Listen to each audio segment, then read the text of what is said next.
Teman-teman, hari ini kita berada di pohon mangga Kyojai yang kondisi pohonnya tak terawat namun masih bisa berbuah lebat ya. Ini salah satu keunggulan buah mangga Kyojai ya. Nah, ini buahnya seperti ini, panjang dan bisa sampai 2 kilo ya per buahnya ya. Buat teman-teman yang ingin order bibitnya, kita juga ready ya bibit mangga Kyojai yang valid dan terpercaya dan tentunya kualitasnya unggul. Assalamualaikum warahmatullahi wabarakatuh. Kembali lagi ke channel saya, Adi Nur Prayogi. Kesempatan kali ini saya jalan-jalan ya ke sawah. Nah, ternyata saya menemukan ada satu pohon ya. Ada satu pohon mangga Kyojai yang tak terawat dan jarang kepantau ya. Namun ketika saya lihat ternyata buahnya sangat banyak sekali teman-teman ya. Ini di pematang sawah ya. Tuh, sampai ke bawah teman-teman tuh lihat ya. Nah, tuh. Nah, padahal tidak pernah terawat sama sekali, tapi tahu-tahu buahnya seperti itu baiknya teman-teman. Nah, sekarang kita akan melihat atau mereview bagaimana sih mangga Kyojai itu dan bentuk buahnya serta keunggulan dari mangga Kyojai teman-teman ya. Nah, saksikan terus video kali ini. Jangan lupa di subscribe bagi yang belum subscribe.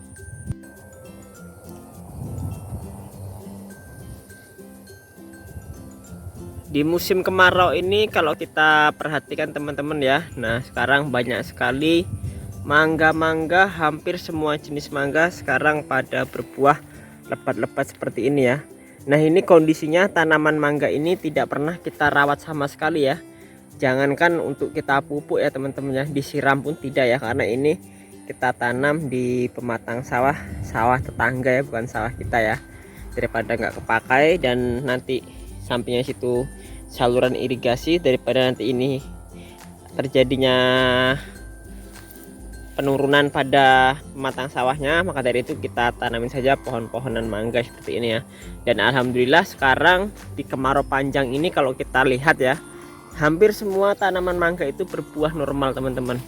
Nah, ini salah satu jenis mangga Kyojai ya. Jadi mangga Kyojai itu salah satu jenis mangga yang dia berbentuk buah panjang dan buah jumbo. Kalau kita lihat ini buah ini masih berumur kurang lebihnya masih sekitar belum ada 1 bulan ya, belum ada 1 bulan. Untuk besar buah sudah di atas setengah kilo ya, udah di atas setengah kilo per buahnya. Nah, biasanya untuk mangga Kyojai ini mempunyai ciri khas yaitu pada ujungnya dia berwarna seperti keunguan kemerah-merahan ya, seperti ini teman-teman nih. Tuh kan tuh. Buahnya panjang, kalau dia normal dia bisa panjang lurus seperti ini. Cuman kalau enggak, dia pas kondisi tidak normal dia sedikit agak pendek teman-teman ya. Tuh. Nih teman-teman. Ini kita lihat di susul lagi ya. Nah, di sini kita akan menjelaskan ya, kenapa sih sekarang itu kita lihat hampir semua tanaman mangga itu berbuah ya. Nah, seperti yang kita jelaskan, mangga itu akan berbuah ketika dia pada kondisi tertentu, yaitu yang pada sering kita jumpai pada musim kemarau yang panjang ya.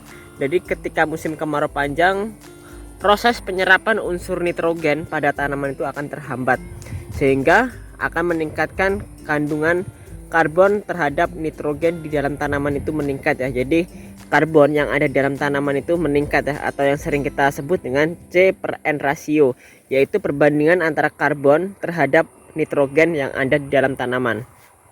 Ketika dia kekeringan, terjadi stres air, maka C itu akan naik teman-teman, karena N-nya oleh tanaman itu akan terhambat penyerapan unsur nitrogennya, sehingga nanti C-nya akan naik, kemudian N-nya akan turun, sehingga terbentuklah buah, karena N itu untuk pertumbuhan daun ya. Nah, ketika N-nya turun, maka pertumbuhan daunnya terhambat, dia larinya ke metabolisme sampingnya, yaitu akan menuju fase generatif. Maka dari itu yang kita lihat sekarang hampir semua jenis mangga, durian itu rata-rata berbuah semuanya ya. Alpukat pun sebenarnya pada berbunga, cuman alpukat itu membutuhkan air yang cukup banyak ketika dia sedang melakukan fase pembungaan, karena kalau airnya kurang maka nanti bunganya akan rontok, sama seperti halnya dengan durian.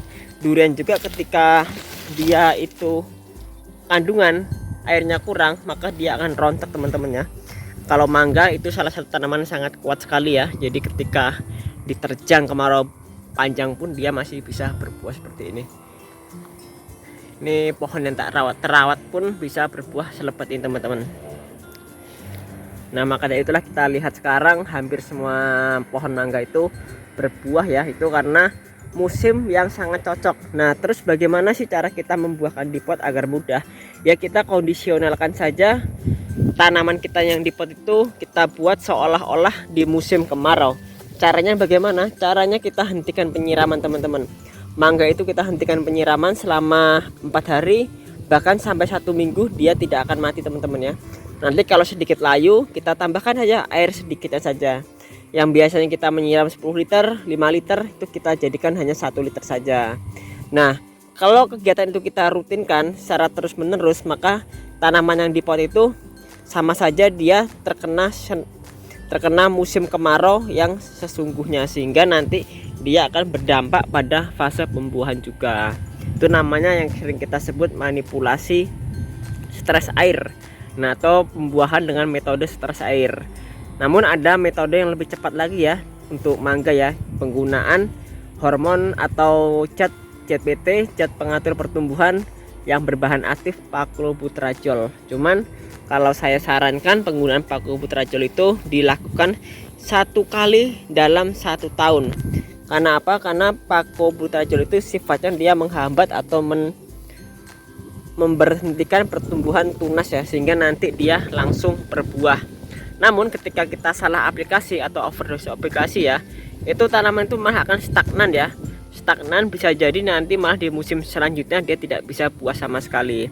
Maka dari itu harus kita seksamakan juga penggunaan paklobutradiol. Tidak hanya di paklo saja ya, di kelengkeng pun juga seperti itu ya. Ketika kita penggunaan booster ya, ingat booster itu salah satu penggunaan bahan kimia yang yaitu zat pengatur pertumbuhan. Semua booster itu biasanya dengan menggunakan ZPT. ZPT itu dia langsung to the point ke bagian jaringan tanamannya ya, berbeda dengan pupuk. Ingat, ZPT itu bukan pupuk teman-teman, dan pupuk itu bukan ZPT ya. Jadi kalau ZPT itu salah satu hormon yang ditambahkan di luar tanaman. Maksudnya gini, tanaman itu menghasilkan hormon auksin, sitokinin, gibberellin, dan lain-lain ya. Kalau dihasilkan oleh tanaman secara alami itu disebut hormon. Sedangkan kalau kita menambahkan sitokinin, auksin, gibberellin dari luar itu kita sebut ZPT atau zat pengatur pertumbuhan. Nah, bedanya hormon dengan ZPT yaitu kalau ZPT itu disintetis oleh manusia, ditambahkan dari luar ke tanaman. Kalau hormon diproduksi oleh tanaman itu sendiri. Nah, sebenarnya itu penggunaan hormon atau ZPT untuk pemaksa pembuahan. Maka dari itu jangan kita lakukan booster di 2 kali dalam 1 tahun ya. Alangkah baiknya kita gunakan 1 kali saja teman-teman ya. Ini samping juga ada jambu ya. Ada jambu juga. Nah, ini juga berbuah terus ya, di musim kemarau juga masih oke ya, masih oke, buahnya juga nggak layu ya. Ini jambu kancing nih, jambu kancing ini biasanya yang panen bukan kita ya, tapi orang-orang yang mencari rumput untuk pakan ternak ya. Ya lumayan lah, bisa untuk orang-orang yang haus ketika mencari rumput bisa memakan jambu ini ya. Jadi walaupun kita nggak menikmati, namun masih bisa bermanfaat untuk orang lain teman-teman. Oke, mungkin teman-teman saya kira sampai di sini. Saya ucapkan terima kasih. Oh ya, buat teman-teman yang ingin bibitnya bisa ya, bisa hubungin kontak WA kita ya di 0819 1994 1475. Saya kira sampai di sini. Saya ucapkan terima kasih. Wassalamualaikum warahmatullahi wabarakatuh.